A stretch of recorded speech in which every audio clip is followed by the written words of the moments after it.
Sa kabila ng hirap ng buhay, marami sa atin ang dumidiskarte na para makatipid sa pang-araw-araw na gastusin. Pero paano kung sa halip na makatipid ka, ay nabudol ka pa? Ang bago nating nadiskubring modus, narito at inyo pong tutukan para maiwasang mabiktima.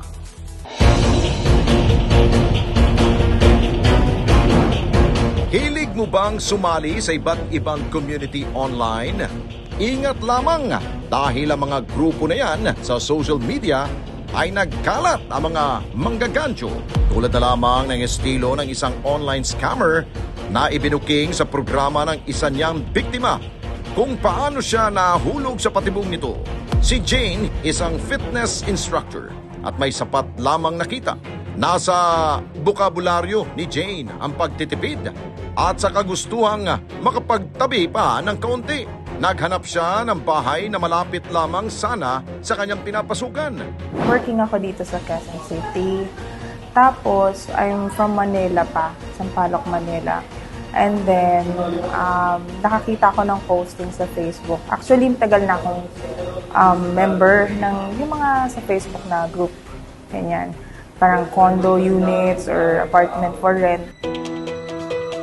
Dito na siya nagsimulang mag-browse sa social media hanggang sa maispatan niya ang isang advertisement na house for rent. At dahil sa naengganyo siya sa alok nitong paupa at swak na swak sa budget niya, agad siyang nagtanong. Inas ko muna kung pwede ma-view yung unit. Encouraging. Sinabi niya pa talaga na gated dito, super safe, may free wifi, something like that. Tapos based din kasi sa picture, yun nga, ano din siya talaga. Maganda yung apartment. Magandang bentahe. Kaya si Jane, hindi na nagdalawang isip pa.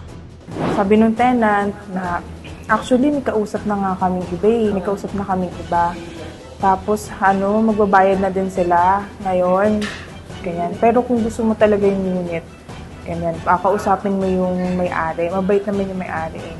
Actually, yung sa amin nga, sabi pa nung tenant, parang agaw lang to eh. Yan, kasi may nauna na din sa amin dati, pero inagaw lang namin. Nagbigay lang kami agad ng pera. Basically, parang minamadali niya ako.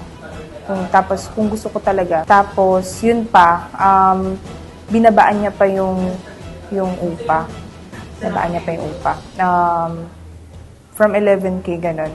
Nag-10K, tapos parang nakipag-negotiate pa ako kung pwede niya pang babaan yun. So, may mas mababa pa talaga doon na offer. So, sabi ko, ako lang naman mag-isa. One snap.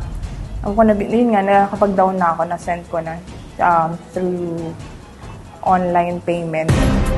Para makasigurado, pinuntahan mismo ni Jane ang apartment na dapat niyang lipatan. Dito, nag-ibang ihip ng hangin.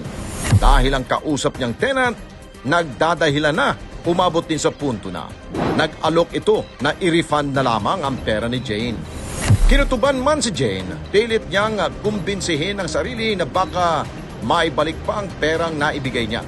Ngunit paikot-ikot na ang alibay ng tenant. Tinami niya ng alibay eh. Pero somehow, kasi pag scammer, ang alam ko parang, nang bablock agad. Pero ako hindi ako binablock. Umaasa pa rin ako na, ay, baka hindi to scammer. Baka, yun nga, nagkaroon lang talaga ng aberya. Tapos yun, naghintay ako ng 10 p.m. Sabi ko, pag wala pa talaga, uwi na ako ng bahay. Tapos yun nga, wala pa rin. So, umuwi na ako ng bahay lahat-lahat. Gabi na, yun, hinintay ko pa rin siya. Wala, hindi siya nagre-reply. Yun, tapos tinatawagan ko na din yung number ng tenant. Unattended na. Nung morning, papasok ko sa work, tapos siya nag-call yung messages. 8 a.m., nag-reply pa siya. Sabi niya, good morning, yung ganyan. Sending na yung pera. Na-send ko na yung pera. Actually, nagpe-prepare nga ako kasi pupunta ako dun sa, sa apartment, sabi nung may-ari. Tapos, sabi ko, sige po, send yun na po yung money, ganyan. Send yun na pera. Tapos yun naman, hindi na naman siya nagre-reply. Tapos, 1 p.m., nag-reply naman siya. Sabi niya, ta-transfer ko na. Puro ganun lang. Dito na niya napagtantong maaring biktima na siya ng isang scammer. Hindi pa rin nagsisink in. Nag-reply pa yung scammer, sabi niya. yung GCash na yan, sa tindahan naman yan. Natawag-tawagan ko kasi yun at first Tapos nung Saturday night, doon nag-reply na, who's this? Parang ganyan-ganyan. Tapos tinatawagan din ako. Parang 6 missed calls na. Napoposesan ko yung, napoposesan ko yung caller. Kahit na may accent siya, Batanggenyo accent pa. Napoposesan ko siya. Feeling ko siya yung tenant din na nakausap ko. Nagpapanggap lang siya. Kasi yung lumanay ng boses, natandaan ko yun Dismayado si Jane sa kanyang naranasan dahil ito ang unang beses na siya ay na-scam. Ang ipon para sana sa kanyang sarili at pamilya napunta sa masamang kamay. Agad siyang lumapit sa barangay para ipablatter ang nagpakilalang tenant. Nanlumo siya ng mapag-alamang walang bakanting pinaupahan sa nasabing address at lalong walang pangalan ng may-aring nabanggit. Ay, hindi siya pwede makausap. Hindi daw po siya pwedeng kausapin ngayon. Matanda na ka? Nako po, naloko na. At para beripikahin ang reklamong ito, tinungo ng responde ang sinasabing apartment for rent sa Scout Tuazon, lungsod ng Quezon. Sinubukan namin kausapin ang may-ari nito, ngunit hindi sila nagpaunlak ng anumang panayam. Sinamahan din ang programa si Jane sa Philippine National Police Anti-Cybercrime Group para magsampa ng kaukulang reklamo.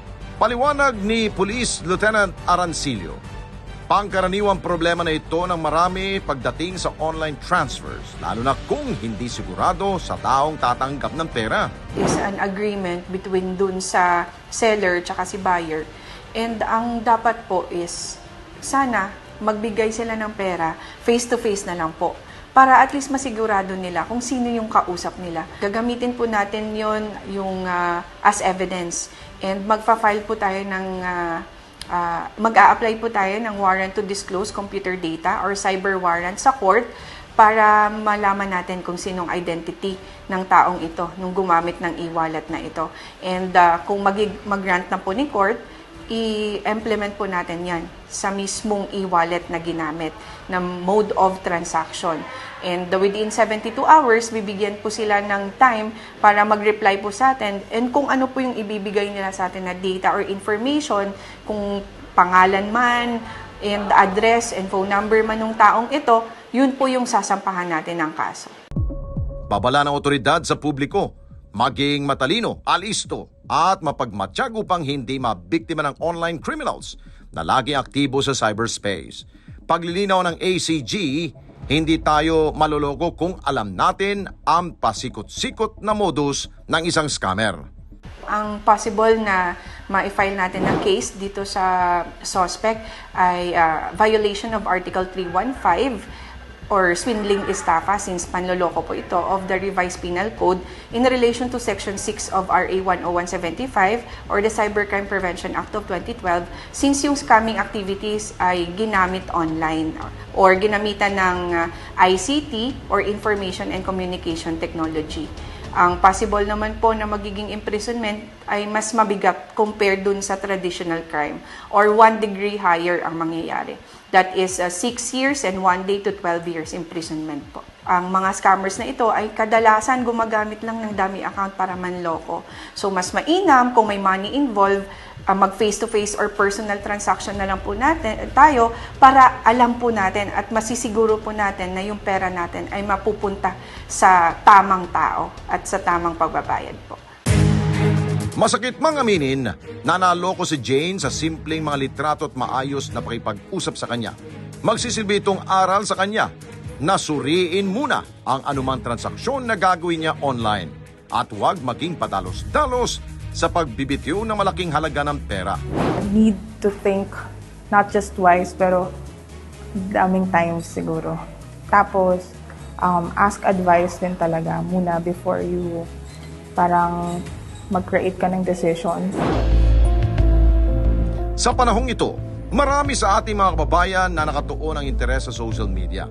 Lagi dapat nating bitbit ang paalalang think before you click. Dahil ang bawat pagpindot na ating gagawin, maaaring mapanganib hindi lamang ang ating sariling impormasyon, ngunit maging ang perang ilang buwan nating pinagpaguran.